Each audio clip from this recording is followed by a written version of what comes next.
And now, in cooperation with police and federal law enforcement departments throughout the United States, CBS Radio presents Gangbusters!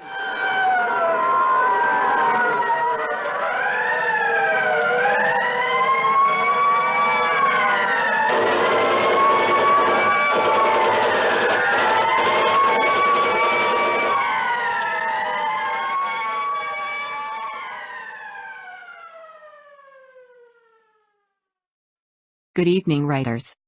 Let us go back in time for a moment, turn on our old-time radio, and use our imaginations to journey back in time to the thrilling stories of our childhood radio days. Like the Lone Ranger and his Hi-O Silver, the Shadow, or the Green Hornet. On this dark and gloomy winter night, we bring you another true life-thrilling adventure of suspense, danger, and atomic war from The Survival Times 10 Chronicles by author W.D. Evans.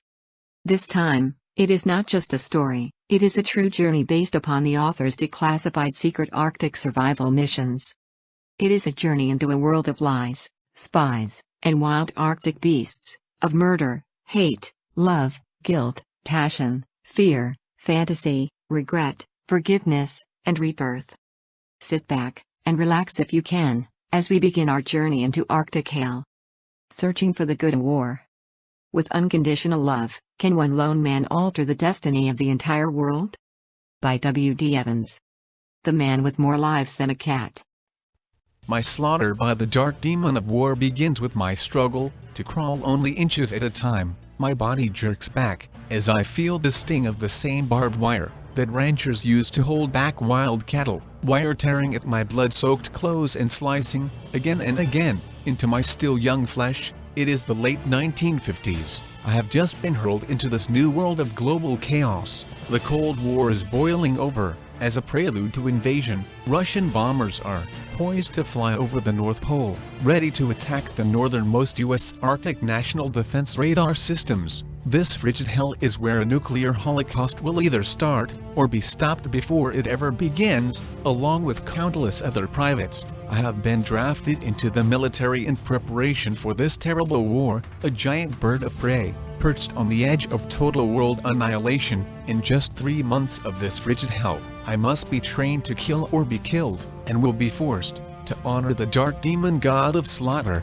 war, here, at the Fort Benning Army Training Center in South Georgia. The winter is not yet over, but the torrents of early spring rain have already turned the solid earth of brick-like clay into perpetual mud. As with the other young, frightened army grunts around me, I am forced to realize this is not a night of pretend games, for just beyond our darkening horizon looms the threat of yet another holocaust of war. To prepare us for our role in this world of chaos, we are forced to face the screech of flying bullets and deafening concussions of exploding bombs. We have been told the bullets must be real to help us fully understand the dangers of war. There is no room for mistakes in battle, so there must be no mistakes in our training. I am afraid, yet I cannot escape this trauma all around me. I shudder at the thunderous roar of the bombs violently exploding in foxholes, spewing out geysers of the smelly, stagnant winter rain.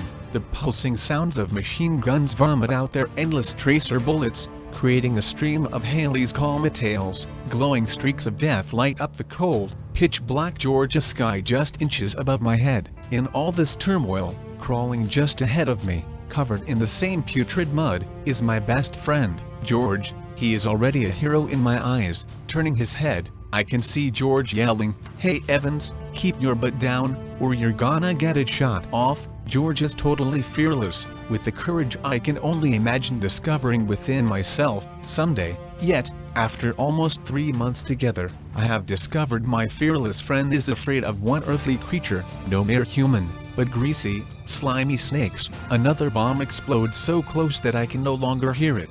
Instead, as a wild beast of war, its concussion roars deep within my bones. After this eternity of swimming in frigid, winter mud together, my friend suddenly stops. For us, time now stands still. Of our many months of training together, the past hours, days, even weeks become nothing but an instant of evil silence overcoming our world of hell. He panics when suddenly one of his slimy enemies squirms up against him and strikes. I know George well. I know what he will do now, what he must do.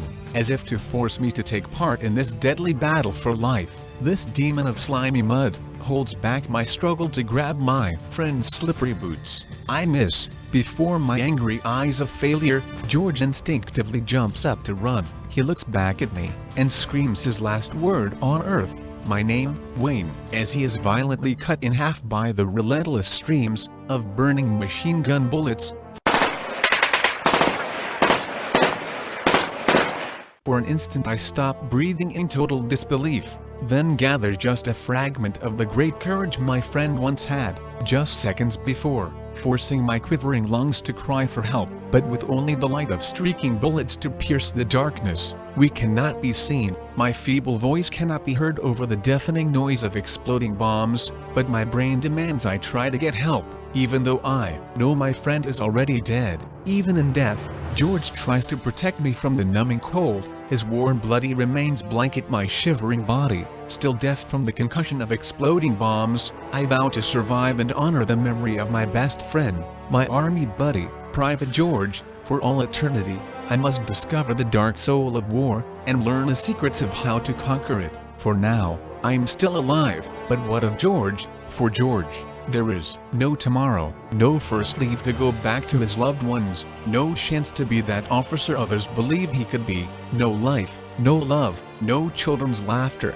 just a government letter of an unavoidable training accident and regret. The bomb's concussion is still just as real, the bullet's pain still just as real, the red of blood still just as real. War, or just training for war, it is still just as real. My beloved friend Private George is still just as dead, yet I am still alive, with the roar of bombs echoing in my brain. This glowing stream of slaughter comes searching for its next victim, me. Oh God, how I hate war.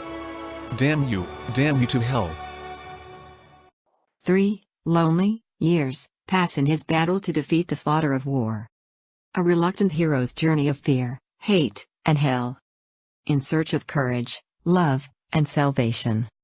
Through the frightening threat of Arctic atomic war.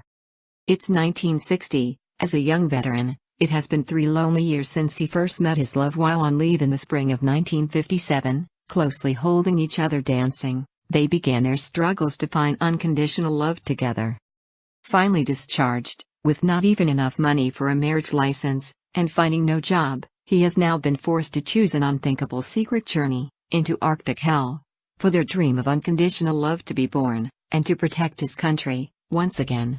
In my new world of global chaos, the Cold War of 1960 is boiling over. The U.S. Navy is boarding suspected Russian spy ships in the North Arctic Ocean. In retaliation, the Russians are shooting down U.S. high-altitude spy planes flying over their most secret military installations. Threats and fear of not just another war everywhere, but this time it is the terror of a nuclear holocaust. Since hated war has already slaughtered my father, brother and best friend, I suffer from overwhelming fear of my own violent death. In spite of this trauma, to save all I love, I have no other choice but to become this Arctic secret agent battling lies, spies and wild beasts to find the secret to stop global nuclear war. My new life of never-ending fear begins at a small but critical, secret mountain military outpost overlooking the unforgiving Arctic Ocean. Hired as a long-range radio communications expert, it is my mission to provide U.S. North American Defense Command with advanced knowledge of possible invasions from Russia. Over the North Pole, instant information about the enemy is the key to my nation's survival. Without warning I had become stranded on his mountain peak of looming failure, alone, with growing 150-mile-an-hour wind. At 95 below zero, a freezing Arctic hurricane begins tearing apart my fragile radio outpost. The destructive wrath of nature grows out of control. The gauges of the massive banks of electronic equipment that I have vowed to protect begin to freeze and die. Gone is the constant chatter over the sound system between the radar dome operators, just 100 yards away, and the support team at the base camp far below. Gone are the radio voices of rescue, coming from my fellow Arctic nomads hundreds of miles to the south. All calls of danger from this mountaintop to the outside world have become nothing but deafening silence. A great nation is totally blind to enemy attack. As my failing outpost is being torn apart, the last lifeblood of human warmth is being sucked out of every widening crack and crevice. creating the screams of 1,000 bats. Even shreds of my shirt jammed deep into my ears cannot keep my growing deafness away. The shattering glass of small observation windows becomes arrow-pointed shrapnel, violently hurled into my thick but fragile Arctic parka. The comforting glow of the electric lights, once powered by giant buried cables and massive generators at the base camp far below, begin their flicker and dance of death, with their protective doors torn open by the violence all round me. The dying but still powerful giant transmitters spew forth deadly radiation. These unseen forces of human annihilation may be the destruction of my seed of life, and so condemn my children never to be born. If I can only survive this frigid Arctic hell. If I can only survive this frigid Arctic hell. If I can only survive this frigid Arctic hell. With unconditional love, can one lone person find the secret to stop global nuclear war, and change the fate of an entire world?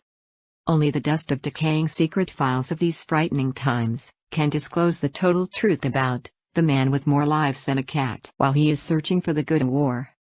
Until our next true life adventure, from the Survival Times 10 Chronicles, I leave you with this message. Remember, in the strange world of writers, dreams and stories come alive only through your vivid memories and imagination. Searching for the Good War is based upon the author's declassified secret Arctic survival missions. He truly is a man with more lives than a cat, to quote a recent North Atlanta Herald newspaper article on W.D. Evans and his novel Searching for the Good in War. Hatcher Hurd, executive editor, said call it 1 part Tom Clancy, 1 part Jack Reacher, and 1 part, all Evans. Much of the action and drama were supplied by his service in Alaska. Talk about a broad canvas, that is about as good as it gets. Finally, a closing thought from our sponsor, and old-time author, Mark Twain. Truth is stranger than fiction.